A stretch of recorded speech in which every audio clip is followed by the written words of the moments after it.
नमस्कार, सौरभ द्विवेदी नाम है हमारा और आप देखना शुरू कर चुके हैं ललन टॉप शो। आज शो में हम बात करेंगे दलित समुदाय से जुड़े उन लोगों के बारे में जिन्होंने बरसों की परिपाटी तोड़ी, पश्चिम बंगाल के मंदिर में कदम रखे, अपना हक हासिल किया। बात करेंगे संसद की, जहां रेलवे को लेकर मुखामुखम हुआ और बात पूर्व रेल मंत्री लालू यादव तक चली गई। अब लालू यादव का जिक्र किया तो बिहार की विधान परिषद भी चलेंगे। महिलाओं को केंद्र में रखकर नेताओं ने एक दूसरे पर अति पर्सनल टिप्पणियां की। राबड़ी देवी ने मुख्यमंत्री नीतीश कुमार को भंगेड़ी करार दिया। टिप्पणियों पर बात होगी तो होली, रमजान और जुमे पर भी बात करेंगे। प्रधानमंत्री नरेंद्र मोदी के मॉरिशस दौरे की चर्चा होगी, जहां उन्हें मॉरिशस का सर्वोच्च नागरिक सम्मान मिला। संभल पर आया इलाहाबाद हाईकोर्ट का फैसला, हरियाणा निकाय चुनाव के नतीजे, लेकिन सबसे पहले रुख बंगाल का। Brought to you by ITEL and American Pistachios.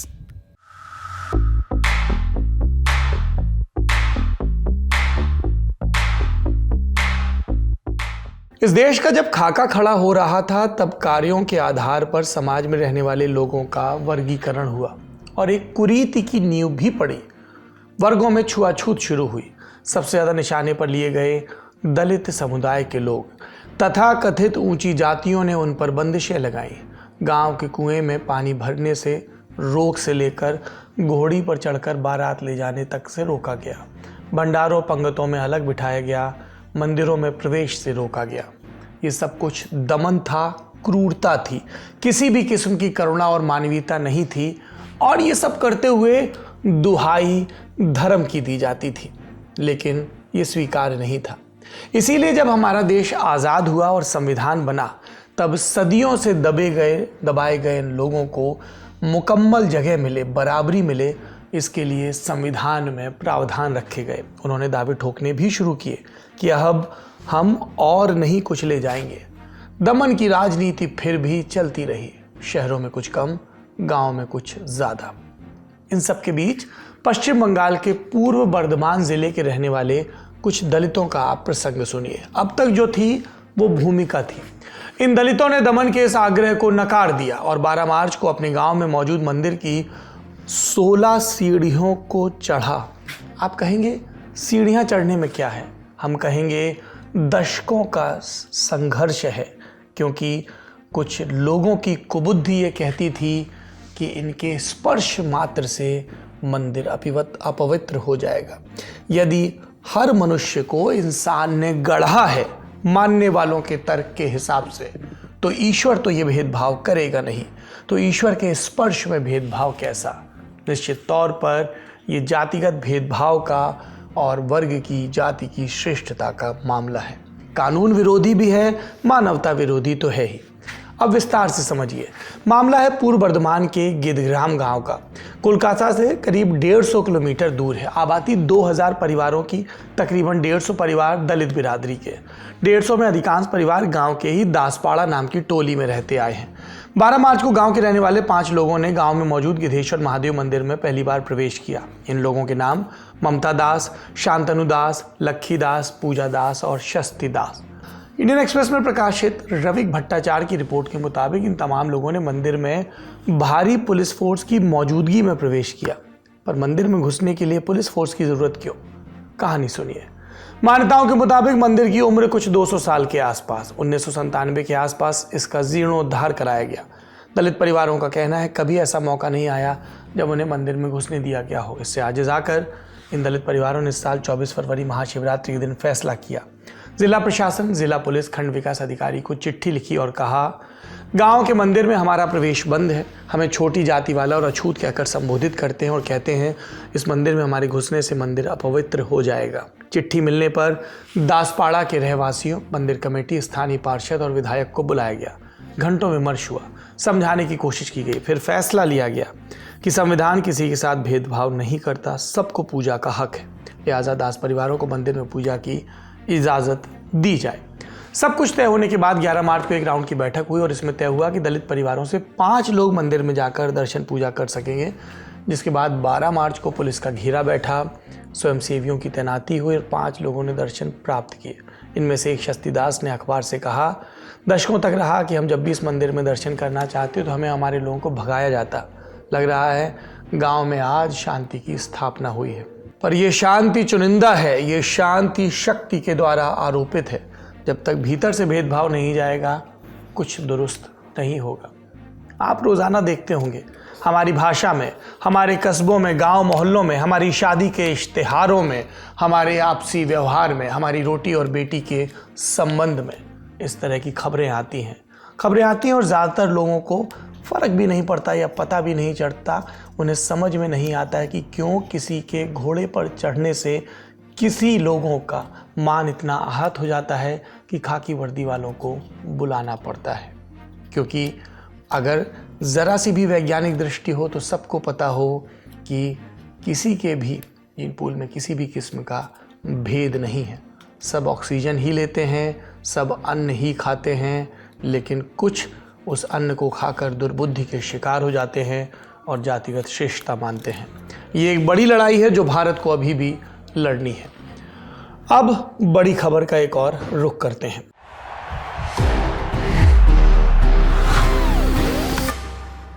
That's the power of the statue. Budget सत्र के दूसरे चरण का तीसरा दिन। High points. लोकसभा की कार्रवाई तयशुदा वक्त 11 बजे शुरू हुई। कुछ देर चर्चा चली। पवन ऊर्जा प्रोजेक्ट को लेकर कांग्रेस सांसद मनीष तिवारी ने सरकार से सवाल पूछा, सरकार ने जवाब दिया, पर तभी विपक्ष से नारेबाजी होने लगी। विपक्ष ने सरकार पर अडानी ग्रुप के प्रभाव में काम का आरोप लगाया। सांसद कुर्सी छोड़कर स्पीकर के सामने वेल में आ गए।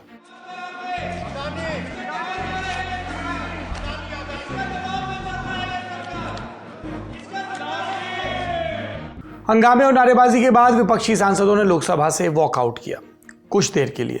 फिर शून्यकाल 0 आवर शुरुआत हुई। विपक्षी सांसद सदन में लौटे। झारखंड के गोड्डा से बीजेपी सांसद ने निशिकांत दुबे ने परसीमन का मुद्दा उठाया। जिक्र हुआ बांग्लादेशी घुसपैठियों का, निशाने पर आया विपक्ष। देश भर में मुसलमानों की संख्या 4% बढ़ी है, लेकिन हमारे संथाल पन्ना में वो जनसंख्या 15% बढ़ी है, और वो सभी के सभी बांग्लादेशी घुसपैठिए हैं जो बंगाल के रास्ते मालदा, मुर्शिदाबाद, कालियाचक से लेकर किशनगंज, अररिया, उसके बाद पाकुड़, साहबगंज, गोड्डा, देवघर, दुमका, जामताड़ा, पूरा का पूरा ये फैलाव हो गया है। हम बाबा साहब अंबेडकर की बात करते हैं, और मैं आपको बताऊं सभापति महोदय, इस सदन के लिए आज डीएमके और तमिलनाडु पूरे अपोजिशन की बैठक कर रहा है, और हमारे भी मुख्यमंत्री जा रहे हैं वहां। डिलिमिटेशन जो है कैसे होगा, डिलिमिटेशन किस प्रकार से करना है, लेकिन कभी भी इस पार्लियामेंट में इसकी चर्चा नहीं हुई कि 2008 का डिलिमिटेशन हमारे झारखंड में नहीं हुआ है। इस देश में झारखंड नहीं है, हमारा ही राज्य एक ऐसा है जिसमें कि 2008 का डिलिमिटेशन नहीं हुआ। और क्यों नहीं हुआ? इसीलिए नहीं हुआ कि यदि डिलिमिटेशन हो जाता तो आदिवासियों की 1 लोकसभा की सीट और आदिवासियों की 3 विधानसभा की सीट कम हो जाती। बीजेपी सांसद गोरखपुर के रवि किशन, उन्होंने भारतीय प्रबंधन संस्थान गोरखपुर में स्थापित करने की मांग की, और ये मांग करते हुए खालिस भोजपुरी अंदाज में ये टिप्पणी की। यहाँ एक रेलवे का बहुत बड़ा नेटवर्क है और यहाँ एयरपोर्ट भी है। गोरखपुर उसके आसपास के जिले के क्षेत्र बड़ा मेधावी बड़ा लड़का बच्चा लोगन के पढ़े के बाद अपने जीवन में आगे के बाद कहें कि उन लोगन का रिजल्ट बहुत टॉपर्स होते हैं, उसके आसपास उनके अपार संभावनाएं उक्रम में। लेकिन गोरखपुर प्रबंधन संस्थान ना होने के कारण उन लोगों को काफी दूर जाना पड़ता है, अपने परिवार से दूर, समाज के आर्थिक रूप से कमजोर, दलित और वंचित वर्ग के, निषाद समाज काफी बड़ा समाज है हमारे यहाँ, उनके बच्चे भी बड़े अच्छे पढ़ते हैं, टॉपर्स हैं, और छात्र संसाधनों की कमी के कारण उनके सपनों को उन लोगों को छोड़ना पड़ता है। ये बड़ा दुखद बात बाटे। गोरखपुर में एक भारतीय प्रबंधन संस्थान IIM की स्थापना हो जाने से उन लोगों का जीवन बन जाए। राज्यसभा में क्या हुआ? कार्रवाई शुरू हुई। उपसभापति हरिवंश ने स्थगन प्रस्तावों को खारिज किया, जिसे लेकर विपक्ष नाराज हुआ। कांग्रेस की ओर से प्रमोद तिवारी, तृणमूल कांग्रेस की ओर से डेरेक ओब्रायन कुर्सी से उठे। Even if you do not allow us today, there are at least 7 or 8 opposition parties. 1 minute, let me finish. Please. In that spirit, sir, why don't you take up a discussion on 176 next week? Let's have an open discussion on this subject. Thank you. शून्यकाल के बाद सदन का कामकाज आगे बढ़ा। राजद सांसद मनोज झा ने डुप्लीकेट वोटर कार्ड को लेकर सवाल उठाया और तंज कसा देश के पूर्व मुख्य चुनाव आयुक्त के शायराना अंदाज पर। हाल के दिनों में ईपीआईसी कार्ड्स के मद्देनजर जो चीजें हो रही हैं डुप्लीकेशन को लेकर के, वो सबके लिए चिंता का विषय है सर।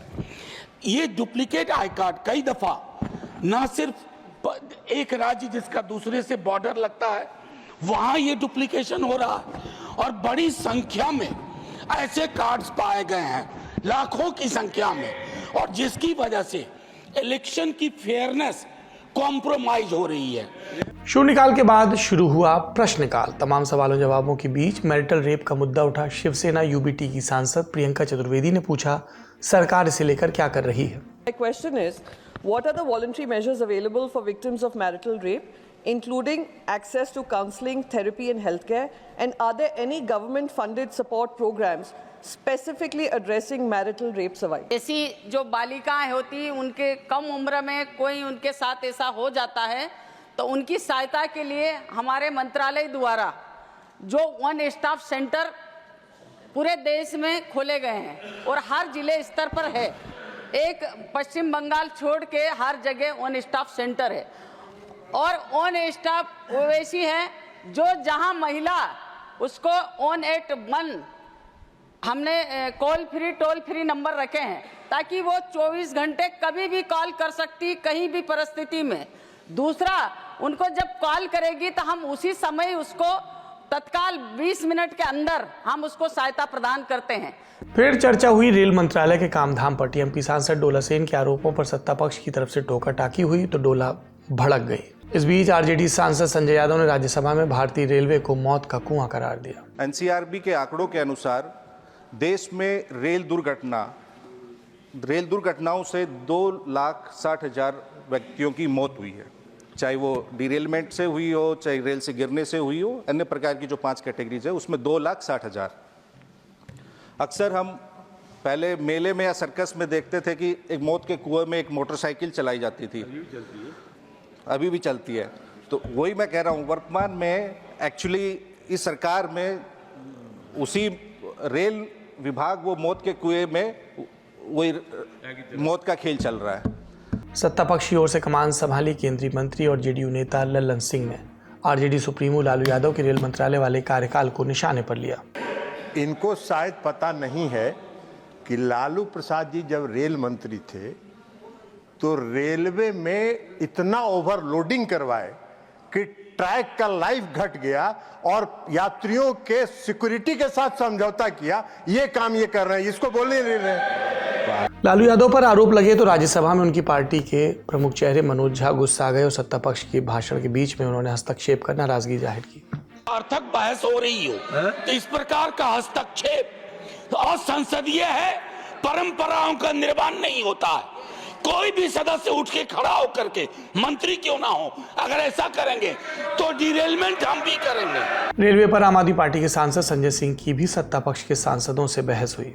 साथियों ने भी कहा कि इसके लिए पहले अलग से बजट आता था, सबको इंतजार होता था, नई ट्रेनों की घोषणाएं होती थी, क्या क्या रेल के अंदर बदलाव किया जाता था, मंत्री जी बताते थे कितने कर्मचारी रखे जाएंगे, इसकी घोषणाएं होती थी, पूरे देश को इस बात का इंतजार होता था। लेकिन अब आप आम बजट के साथ रेलवे का बजट लेके आते हैं, हालत क्या बना दी। बातें तो बड़ी बड़ी होती है, Vande Bharat train, bullet train, प्रधानमंत्री जी ने कहा था बुलेट ट्रेन चलेगी मुंबई से अहमदाबाद तक। बुलेट ट्रेन चला रहे हैं लोग।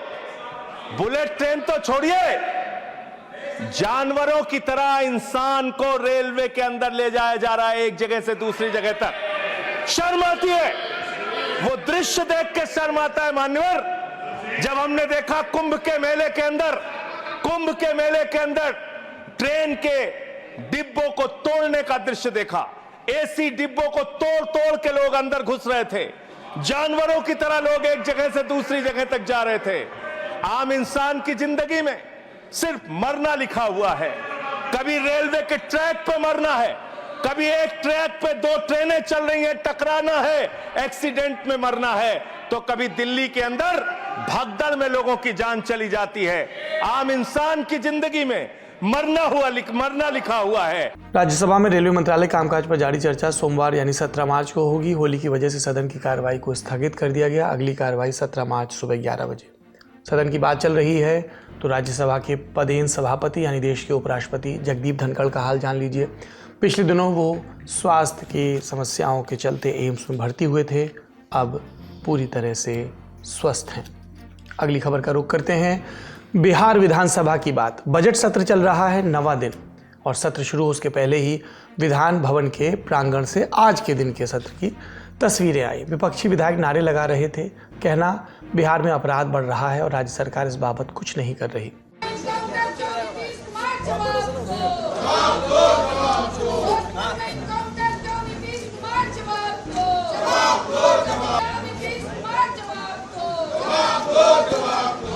फिर सुर्खियों का केंद्र बना विधान परिषद। आपको पता है 3 बार बिहार की सीएम रह चुकी राबड़ी देवी विधान परिषद में नेता प्रतिपक्ष हैं, राजद से जुड़ी हैं। जाहिर सी बात है मौजूदा सीएम नीतीश कुमार उनके निशाने पर होंगे। आज वही हुआ।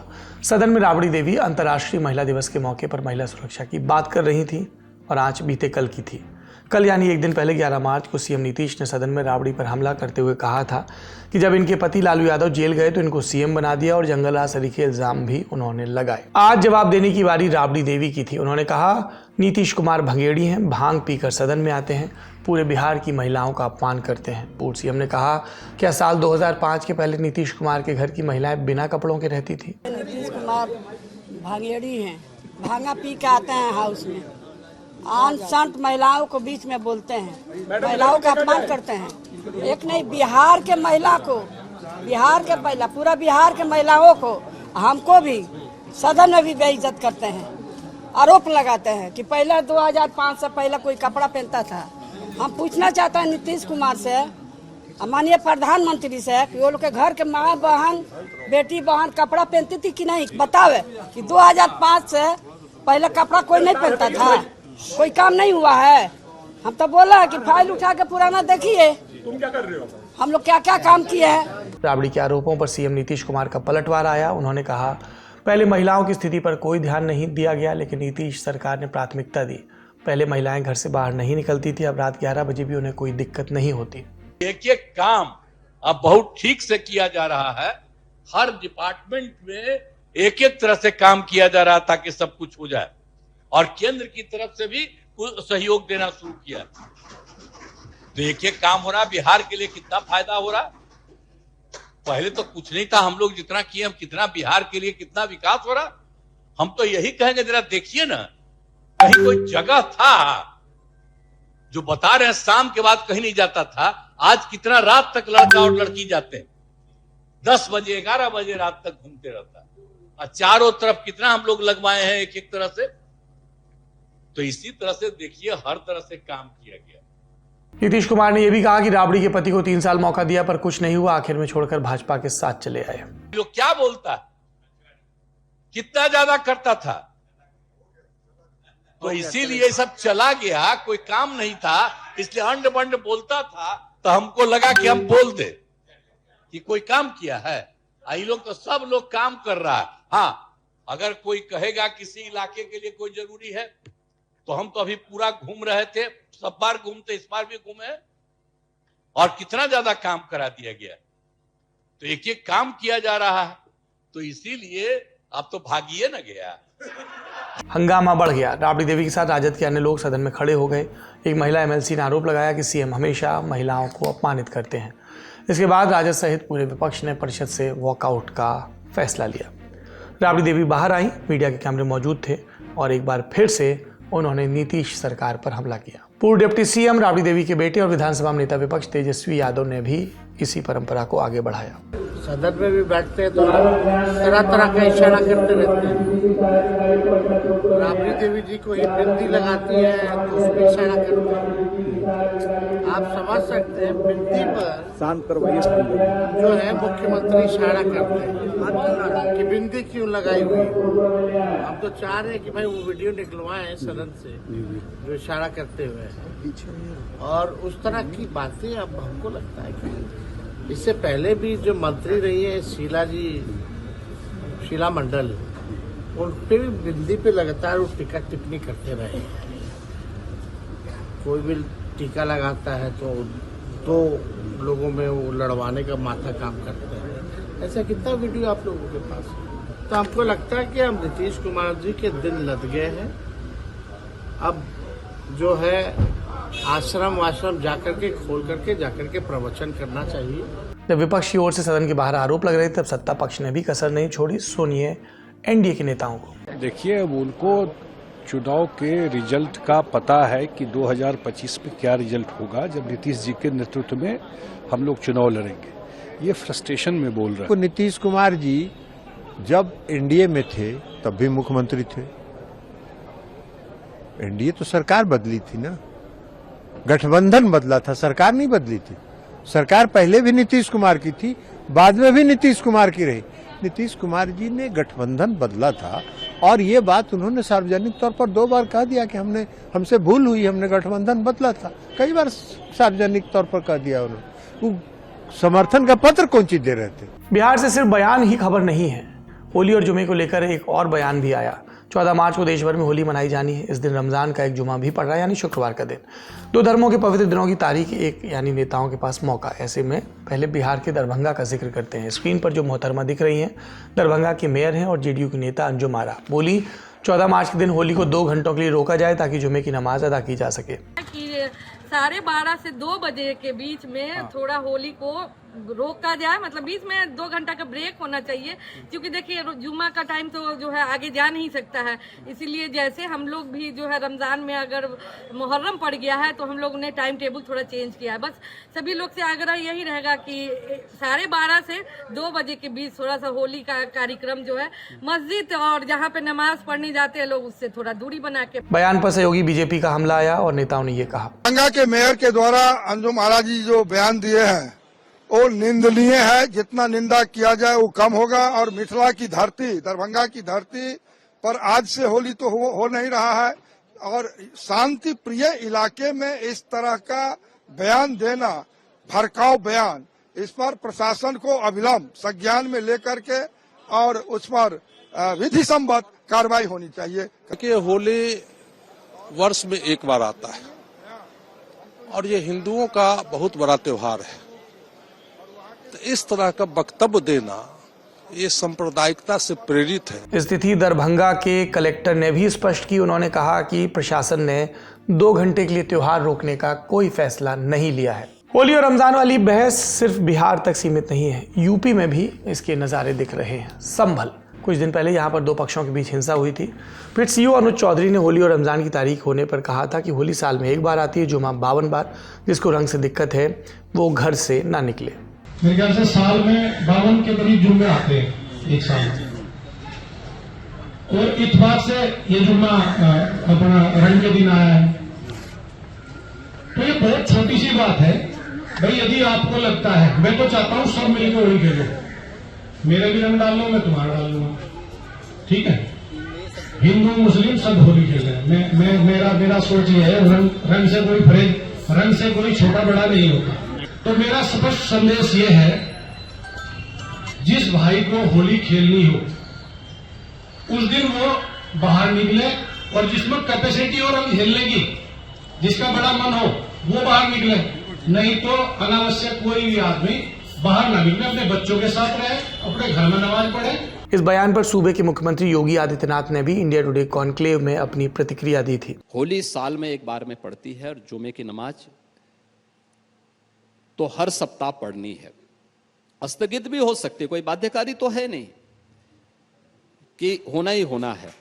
लेकिन अगर कोई व्यक्ति पढ़ना ही चाहता है तो अपने घर में पढ़ सकता है। आवश्यक नहीं कि वह व्यक्ति मस्जिद में ही जाए। या तो जाना है तो फिर रंग से परहेज न करें। अगर रंग से किसी को परहेज है तो अच्छा होगा। और पुलिस अधिकारी ने यही बात समझाई। और ठीक है, जो हमारा वो पुलिस अधिकारी है वह पहलवान रहा है, अर्जुन अवार्डी रहा है, ओलंपियन है, पूर्व ओलंपियन है।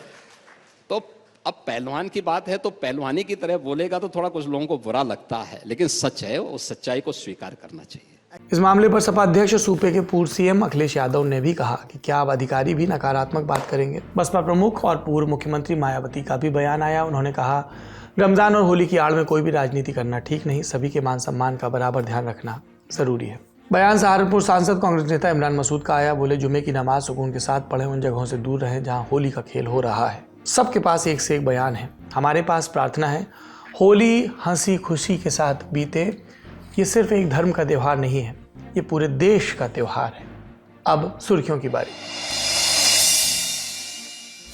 पहली सुर्खी में बात प्रधानमंत्री नरेंद्र मोदी के मॉरिशस दौरे की। दौरे के दूसरे और आखिरी दिन 12 मार्च को पीएम मॉरिशस के 57वें राष्ट्रीय दिवस समारोह में शामिल हुए। मुख्य अतिथि थे। पीएम को वहां का सर्वोच्च नागरिक सम्मान भी मिला, the grand commander of the order of the star and की ऑफ द इंडियन ओशन। प्रधानमंत्री नरेंद्र मोदी और मॉरिशस के प्रधानमंत्री नवीन चंद्र रामगुलाम के बीच द्विपक्षीय वार्ता भी हुई, जिसके बाद हुई joint press conference. Prime minister of the Republic of India has honored us by his presence amidst us on the occasion of the National Day celebrations of the 57th anniversary of our independence. His distinguished presence on this momentous occasion is testimony to the unique and very special relations which bind our two countries. दूसरी सुर्खी में बात फिर से UP के संभल की। यहाँ की शाही मस्जिद में रंगाई पुताई की मंजूरी मिल गई। इलाहाबाद हाईकोर्ट ने 12 मार्च को आदेश दिया, कहा मस्जिद की बाहरी दीवार पर पुताई की इजाज़त है। हिदायत, मस्जिद के ढांचे को नुकसान न पहुंचे। ये भी कि मस्जिद कमेटी रमज़ान के दौरान लाइटिंग भी करवा सकती है। दरअसल 25 फरवरी को जामा मस्जिद के वकील ज़ाहिर असगर ने मस्जिद की रंगाई पुताई के लिए हाईकोर्ट में याचिका दाखिल की और कहा, हम लोग हर साल रमज़ान से पहले ये काम करते हैं, लेकिन इस बार प्रशासन अनुमति नहीं दे रहा।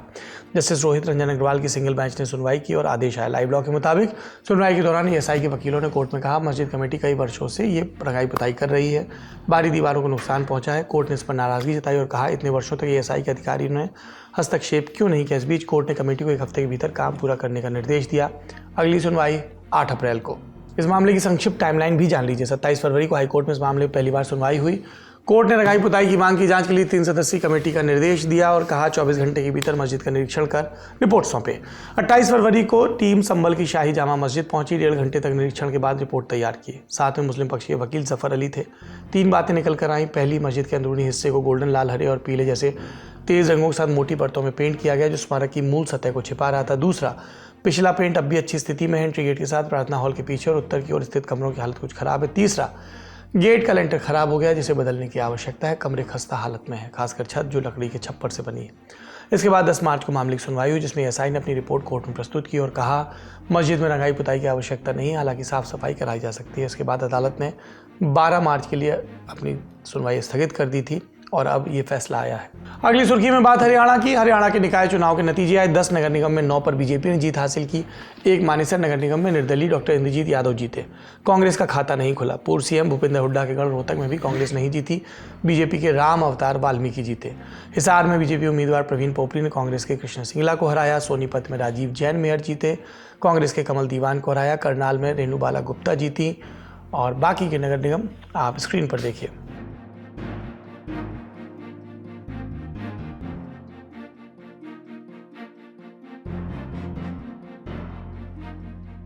नगर पालिकाओं की बात करें तो 23 नगर पालिका में से 8 पर बीजेपी और 15 पर निर्दलीय जीते। नगर परिषद में सभी पर बीजेपी की जीत हुई। रिजल्ट के बाद हरियाणा के सीएम नायब सैनी का बयान आया। आज जो परिणाम, जो मुहर हरियाणा के लोगों ने ये ट्रिपल इंजन सरकार के कामों पर लगाई है, मैं सबसे पहले हरियाणा के लोगों को दिल से धन्यवाद करता हूँ। मैं चुनाव नीचे कर लो भाइयों, धन्यवाद देता हूँ। आज का ललन टॉप शो यहीं समाप्त होता है।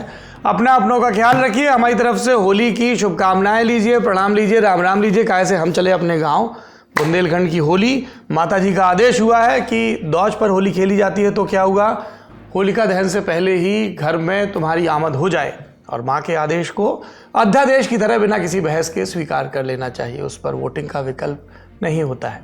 अपने राम ने अपना काम कर दिया है। नेता नगरी शूट कर दिया है, जो कि आपको वीकेंड पर समर्पित किया जाएगा। Holi special guest in the news room भी है, जो आप लोगों के सामने तयशुदा शनिवार के बजाय उसके पहले ही प्रस्तुत किया जाएगा। आप सभी को होली की बहुत बहुत शुभकामनाएं। हमारे गांव के आसपास हो तो आपका बहुत स्वागत है। आइए, होली पर मिला जाएगा, गप गोष्ठी होगी। शुक्रिया।